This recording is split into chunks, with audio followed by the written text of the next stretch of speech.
Hey everybody, it is almost the end of October actually here in Zone 7B in West Tennessee. And today I have got my husband. He has just gone through some back surgery, so he's not out here to help me today. So I'm going to do a couple of little things to maybe get ready for the winter. We're actually supposed to have possibly our first frost freeze next week. So there's some things that I'm going to have to get inside. We've already put a lot of things in the greenhouse, and the new flower bed that we created this year has just been overrun in the last couple of weeks. First of all, the moles or voles have just torn it all to pieces. I don't know. They're just crazy in it. And it's been overrun with onions. So I'm going to have to get in there and dig those out. If not, I'm going to have a real problem come the spring.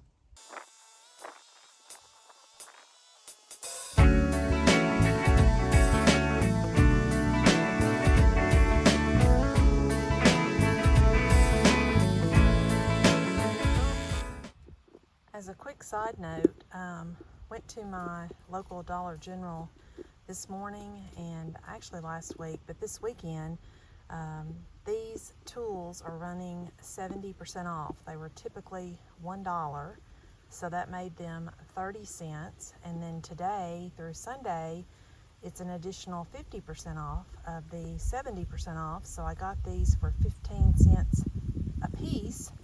Now granted, they are not high quality tools by any means. They're kind of a cheap plastic handle, but they are metal on the end, so you might want to source your local Dollar Generals and other stores to see what they've got for end of season clearance. I got a bunch of seeds and some other things, hose fittings that were on clearance. So yeah, be sure and check out your local stores and see what you might be able to score for a great deal. So I'm down here on the ground. I just want to show you real closely what I'm talking about. My husband seems to think this is an armadillo and not voles or moles, and I'm beginning to believe him, I think. These holes are, some of them are quite large. So again, my focus right now is just trying to get some of these onions out of here so they're not completely taking over by spring, because if not, it's going to be a really out of control at that point. So what I'm going to do is I'm just going to try, we actually got a good rain here yesterday, and I'm just going to try and go up underneath these and get them by their roots, hopefully, the majority of them.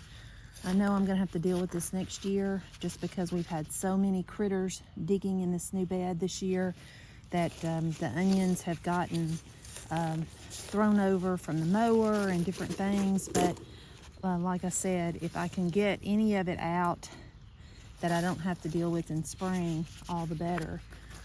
It's really just the onions that I'm dealing with. I don't see any other weeds really at this point. And you can smell them, so you definitely know that they're onions. You can actually see them there, little baby onions.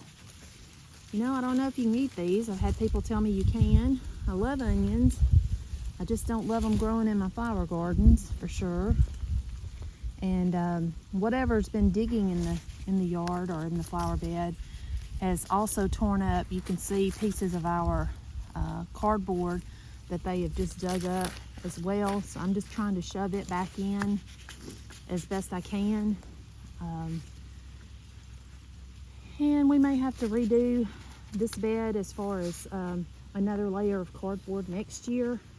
Just depends on how many weeds we have come back in the spring.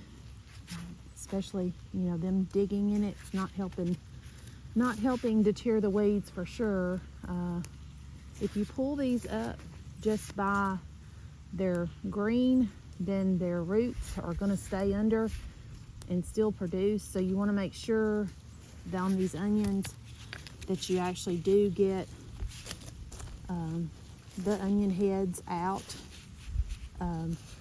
when you're digging them out. Again, you can see that there, all those baby onions that are in there. So I'm going to keep doing this and try and get a lot of these out. Well, by no means did I get all of the onions out, but I got a large portion of them out, and I know I'm still gonna have a mess in the spring just because this is a new bed, and we did do just the cardboard and then the soil on top of it. So I wanted to show you real briefly before we move on to another project, just a few things that are still blooming here at the end of October. We are October 28th, actually, I believe. So I've got this yellow knockout rose that still has lots of blooms on it. I'm not sure what this is. I think my sister-in-law, I know she gave it to me, and I think she called it a candy corn vine, which obviously the name is fitting if that's what it's called. So a candy corn vine is what I'm going to call that. We still have some echinacea that are blooming, which I'm kind of surprised by. Still a few of those going. Veronica is still going. Some other things. Let's see. Move on up here. The cup plant, I have harvested seed off of it.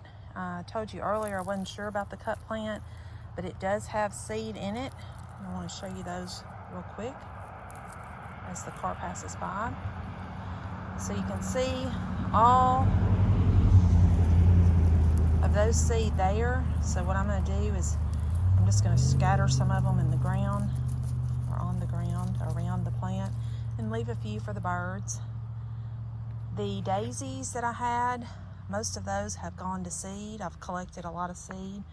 So again, leaving those pretty much, they don't look that pretty. They're actually leafing out again, but leaving the seed at this point. Still have some more echinacea that are just about to bloom. Some, my gosh, I just can't even think of the name at the moment. Gosh, anyways, they're blooming. The mole or armadillo or whatever, the dianthus that I had so many comments about earlier in the year about dividing them. They actually uprooted one of those, and I was gone for a couple of weeks and there was no rain, so you can see the one on the far side has died, and it looks like there's maybe a piece still left of the side on the right there. More roses still blooming. Need to deadhead those, but not going to fool with that this late in the year. And finally, the zinnias, which I know I've talked about several times this season, just because I've not really grown zinnias before. They are still full of butterflies today. Loving them. All over them, actually. Bees, butterflies. And I'm definitely going to collect seed from these once they stop blooming, but I know that'll probably happen if we get the frost. I have spread some down on the ground, but this one here is not quite ready. There's one here in the back. I can get my camera focused on it. You can see it's full of seed. So what we've been doing is just kind of shaking them around the plant and letting them reseed themselves hopefully in the spring. Let me zoom back out so you can see. But yeah, we still have tons of zinnias blooming, and enjoying those the last few days that we have them left. So let me show you real quick the figs that we put here. So this is one of two of the figs that we planted in the new flower bed, and you can see the tiny baby figs. Let me zoom in. That are there. Obviously, they are not going to have enough time to produce this season, but hopefully we'll get some figs next year. This one down here is even larger. While we're up here near the end of the road, I know I had done a garden tour, I think it was back in August, and showed you what I had started as a red, white, and blue bed here by the flag up next to this big electric pole. But these are little lime hydrangeas, and I planted them probably too close together when I got them. I really didn't know where else to put them, so I just put them in the ground, and this is where they're at. But they're going to stay now. But I wanted to show you, even though these have what we would consider dried out and pretty much dead at this point, if you look underneath, there's still some green there. Let's see if I can get there. You can see the green. So these aren't completely dried, but what we're going to be doing is cutting these off. We're going to cut the plants back to about 1/3. And what happens with these is where you cut them, they're going to send out shoots to the side next year. So let me see if I can give you a good example. Okay, this is a good example here. This is where we would have cut last year. And you can see that one shoot has sent out three new shoots this year. So 1, 2, and 3. So if you want to increase the fullness of your plants with these little limes and limelight hydrangeas and many more of the panicles, that's what you need to do, is cut them back. And last year we cut them back after the first frost, which is what we're going to do this year. May not be the right time, but that's what we did. And if you recall, we stuck a lot of these in just some potting mix in some flower pots, and many of them in the spring rooted. And so we have a few standard hydrangeas that we're hoping possibly to get planted next year. We did not plant them. They're actually still in the greenhouse. So I'll show you those a little later today. I wanted to show you, it's actually 2 weeks later. It is actually the end of the first week of November here. I kind of got sidetracked finishing this video, but I did want to show you that we removed the shade cloth off the greenhouse, and we have put some blueberry bushes along the side here, and even some arborvitaes that we had rooted along the side, and we're just letting the leaves kind of pile up against them to kind of give them some protection. There's some plum trees there. So surprisingly, the plastic fared well. Over the year. We've had the greenhouse built now for about 9 months. I think we finished it in February, and it is, like I said, November. We do have a couple of punctures on the other side from where some limbs fell through, and we've just put some clear tape on them, and they're doing fine. It's 60 degrees right now outside, and you can see pretty plainly here there's a lot of condensation on the inside. So let's go inside and I'll show you what it looks like right now on the inside. Okay, so you can see we have moved a lot of things inside. This greenhouse is not heated, so it will get cold, it will freeze this winter, but at least it's giving some things that we've started a couple or a few more weeks growth. Unfortunately, we had a freeze and had to move everything in, but since then we've had a couple of weeks of actually record-breaking temperatures. The greenhouse has gotten into well up into the higher 90s. As I said, it's 60 degrees outside, and you can see that currently right now it's 83 degrees inside the greenhouse with 62% humidity. So again, you can see the condensation, so it's definitely keeping warmer in here. And what we've done is we have just basically brought everything in that we kind of felt insecure about leaving out just in the weather all winter. We've got a lot of starts here, baby plants, lots of all those calla lilies that we planted back in the spring that have come up. As I said in previous videos, those will not bloom until probably the second year. So I'm not sure that we'll get blooms this coming year, 2024. It may actually be 2025, but boy, we got a bunch. And that was off of one head of seed. I didn't even gather seed this year. I have so many left still. Some of our seedlings are doing better than others.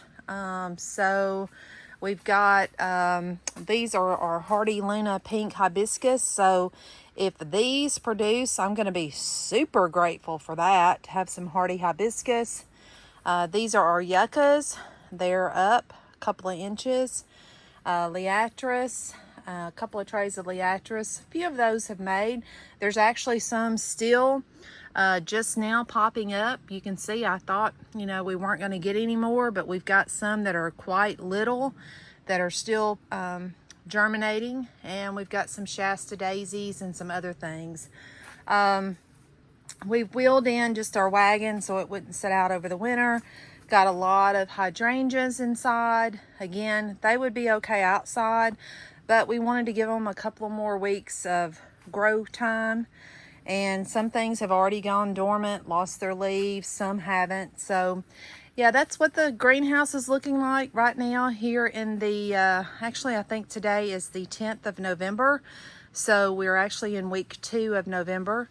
And as I said, we've had a couple of little limbs come through, and you can see right here where we've just put patched with actually clear packing tape.